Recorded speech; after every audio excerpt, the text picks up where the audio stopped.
So today for our interview we're with the amazing Jack Fleckney, founder of Charities, which is where I met Jack, which is probably hard to believe, but yes, I have run around a gym with Jack and he's attempted to help me lift weights. So that's how we met, probably about 5 years ago? It must possibly be now, about 5 years ago. But there's been a lot of change. Jack's now doing something completely different.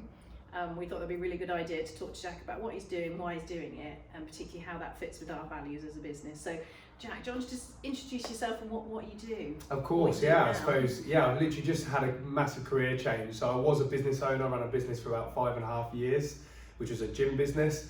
I've now set up my own charity and take on different basic charitable challenges to raise money for different children's projects or things that I feel close to my heart.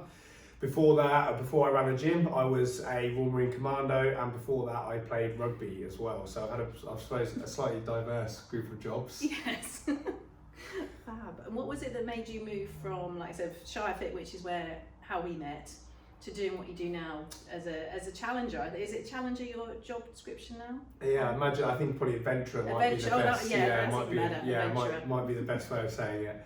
I think the real reason was because I stopped enjoying what I was doing, and I've always vowed that I would either find a way to change or find a new way to enjoy it if I wasn't enjoying it. And the same happened with running the business. My goal with the business, when I first started to get into fitness, was I wanted to build a gym business or a functional fin gym space that was really professional and had the opportunity to expand. So we started to expand it and open more sites. It's very exciting, but once it got to that point, I was sort of realised that I maybe pushed myself into a role that wasn't right for me, and I wanted a bit more opportunity to travel and take on these challenges that I was starting to enjoy.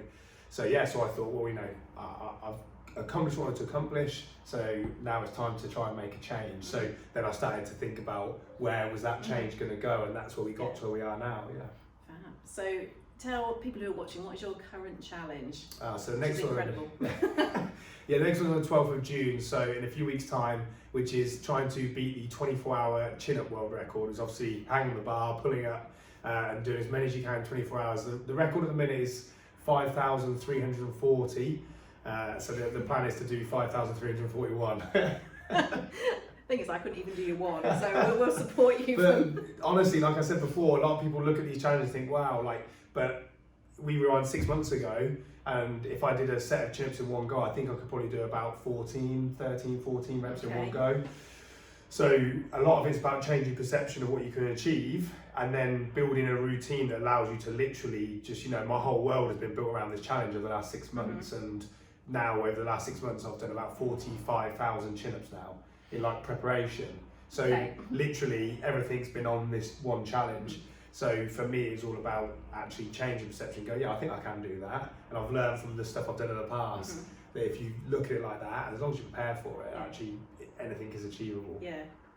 Okay, and that fits really. For those of you who know, that fits really well with one of our goals, is that we're ambitious, and slightly different. But I suppose over the last year we've had to change our business hugely, as lots of people have done, and perhaps have done things that we thought weren't possible before. But how do you keep going? How do you keep going when it's really tough? So perhaps when you're on God knows how many hundred. Okay, that's a good question. I suppose for our values, it's about being resilient and keeping going. There's a few things that I do to break up or implement when things get really, really tough. So the first really important thing is that you have to have that why that's built into that. So that can be selfish. So for me, for instance, the selfish side of me is I absolutely love these challenges, and I selfishly want to get that world record. But then there's the other why to it, which is the charitable side of things. So for me, I have to totally buy into that as well. So for this one, we're raising money to build a new school in Northampton, which is for children that need extra support. They either get groomed into gangs, they need social support, they need schooling support, workplace support. So there's that why. So when those things do get really, really tough, then there's that purpose there behind it. And that purpose is a bit of it helps you pull you forward and not think about that so much. But then there's other smaller strategies that I put into play. I was talking about this last week with a few of the number of athletes, whereas I literally just break down the task at hand. So to begin with 24 hours, I don't think about 24 hours. So I'll start at 10 a.m. and the only thing I'm going to think about is I'm going to get to 11 a.m. Then I'm going to get to 12. Then I'll get to 1. And that's the first stage, because all I'm thinking about is that next hour ahead. And then when things get really tough, say for instance we get to the night hours and I'm feeling tired, we've been working for 12, 13, 14 hours, then if that goal feels too far away for me to like have to think about, I'll just make it smaller. And it'll get smaller and smaller and smaller and smaller until literally all I'll be thinking about is the next time I hang on that bar. And I'll get off it and then I'll look at it and I'll think, right, next time I get on the bar. And I'll remove any of those factors that create like negative thought patterns. Because the moment you get into that negative thought pattern, it's a cycle and it's very hard to get out of it. Yeah, brilliant. Yeah, because I think we've all learned a lot over the last year, haven't we, in terms of, I think you're right, having that purpose and knowing why you're doing it. So for business owners, so for myself, it's making sure that I still do have my entire team here a year later, and things are starting to look brighter. But also thinking, like I said, why you do it. So we love looking after our clients and helping people through their studies, and absolutely with the charity. Yeah. So what's next? So after 12th of June, which we will put obviously in the comments and all over our social media, so people can sponsor you. Fantastic. So don't worry, we've got that one covered. Amazing. What's next? Yeah, there's quite a number of different things next. So my passion is probably more outdoors, so adventure, exploration. So that's where we're sort of moving in that direction a little bit more, maybe pulling some things I've done in the past. So the first thing we've got after this is in October. I'm doing a race across the Sahara Desert. So it's about 250 kilometers across the Sahara Desert. And I am like a true Brit as well. Like I burn extremely easily. I'm rubbish in the heat. So this is probably going to be a bigger challenge, that one, than it will be doing the chin-ups. Yeah. And then after that, my big dream is, and my heroes are people like Ranulph Fiennes, Ernest Shackleton, for anyone that knows, adventurers. And so I want to follow in their footsteps and do a South Pole expedition, do a solo South Pole expedition. So I'm just currently like looking at the logistics of doing that in winter 2022. So if that all the planning for that goes ahead, after we've been out to the desert, I'll probably switch climates and fly straight out to Finland, somewhere in the Arctic Circle, to start training and preparing for that.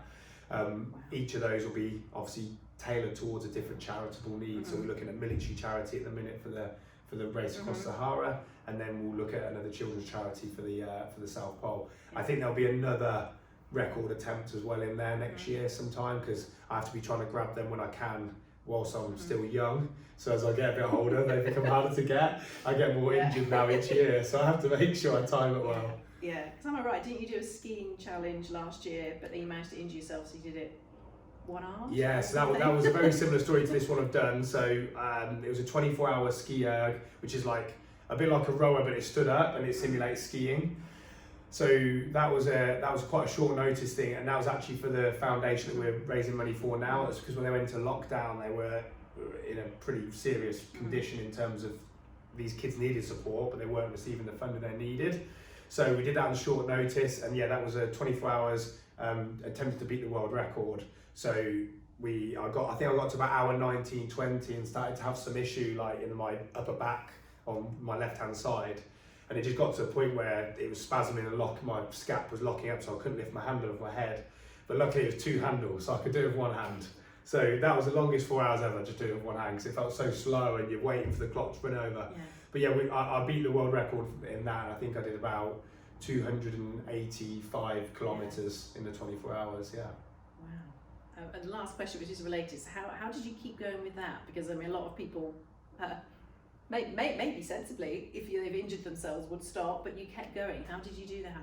Because that would be a good chance to stop and say, well, I would have done, but I've injured myself. Yeah, I think I'm pretty stubborn. So with those things, if I'm going to go and do them, then as long as it's not like completely ruin me for years on end, I knew that was just a short-term thing, so it'd take away. And like, I know, this sounds really silly, but the pain from that takes away from the pain that you're dealing with, like in your head, from the other bits, which is tiredness and things. So it sort of like makes you think about other bits. And I'd done 20 hours of work, so and 20 hours of really, really hard work. So I was going to allow that to stop me going and doing the final bit. And I think when that happened, I only had literally about 30 kilometers left to go until I surpassed the record. Yeah. So in my head, I was like, well, I know I can get this now. So all I did then with the 30 kilometers is what I said at the start, was I just went, right, we're going to do some 500 meter blocks, get to 500 meters, get to 1K, get to 1.5.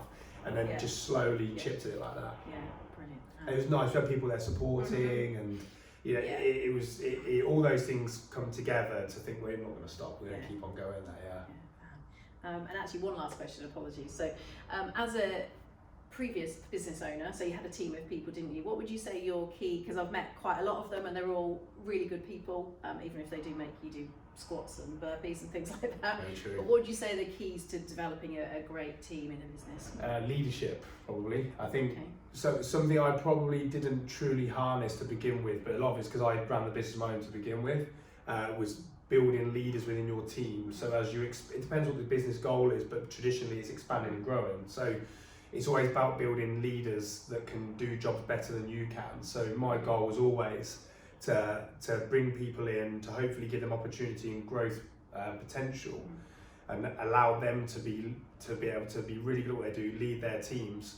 So in the end, I could be the one that I could ask them for the thoughts and ideas, and they're the ones on the ground doing the work. So I think investing in, number one, learning as a business owner how to lead yourself, and then how you develop leaders within your business. Yeah, brilliant, lovely. Thank you. So Amazing. thank you, Jack. Good luck with your challenge on the 12th of June. Thank like you I said, very we'll much. put it all over our social media to raise, because it is a great cause. We support them as well. So we'll make sure people sponsor you. Thank you very much. Cheers. Lovely. Appreciate it. Thank Cheers. you.